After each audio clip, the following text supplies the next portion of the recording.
प्रभु यीशु मसीह के नाम से इस सवेरे के समय में मैं आप सब लोगों को धन्यवाद देता हूं। आज का उत्साहित करने वाला वचन उत्पत्ति का पत्री 26वें अध्याय का 3रे वाक्य।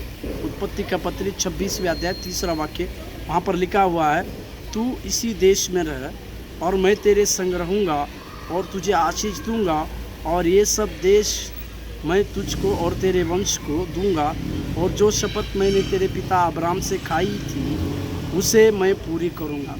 ये वचन परमेश्वर इसहाक को परमेश्वर एक वायदा देता है। देखा जाए तो इसी प्रकार का वायदा जो है परमेश्वर ने अब्राहम से भी किया था, परंतु इस इसहाक जिस नगर में रहता था उस देश में अकाल पड़ा था और अकाल पड़ने के बाद इसहाक इस प्रकार से सोच रहा था कि वो मिस्र में चला जाएगा, परंतु परमेश्वर की योजना ये नहीं थी कि इसहाक जो है उस अकाल के चलते अपने पिता अब्राहम के जैसा मिस्र में चला जाए और मिस्र में जाकर अब्राहम से जो हगार की जो गलती हो गई वो गलती इसहाक से ना हो।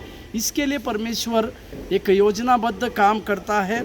इसी के लिए वो इसहाक को इस प्रकार से कहता है कि तू इस देश को छोड़ के मत जा।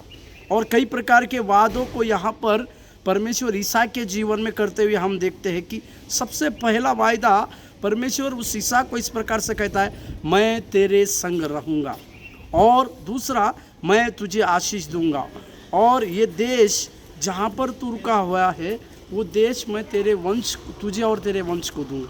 मेरे प्यारो, कभी कभी हमारे जीवन में हम अपने मन से किसी बातों को सोचते हैं या किसी परिस्थिति को लेकर हम परिस्थिति विपरीत होने के बाद हम उस जगह को छोड़ना चाहते हैं, परंतु मैं आज आपको इस वचन के द्वारा ये कहना चाहता हूँ कि इसहाक को परमेश्वर ने जिस प्रकार से वो देश को ना छोड़ने के लिए कहा, इसके पीछे परमेश्वर की एक बड़ी योजना थी और उस योजना को परमेश्वर पूरी कर रहा था।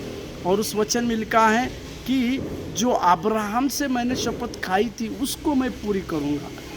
शायद आज हम अपनी सेवकाई में किसी प्रकार के तनाव को महसूस कर रहे या सताव को महसूस कर रहे होंगे, परंतु परमेश्वर आपके लिए जो योजना बनाया है उस योजना को वो परमेश्वर ही पूरी करेगा।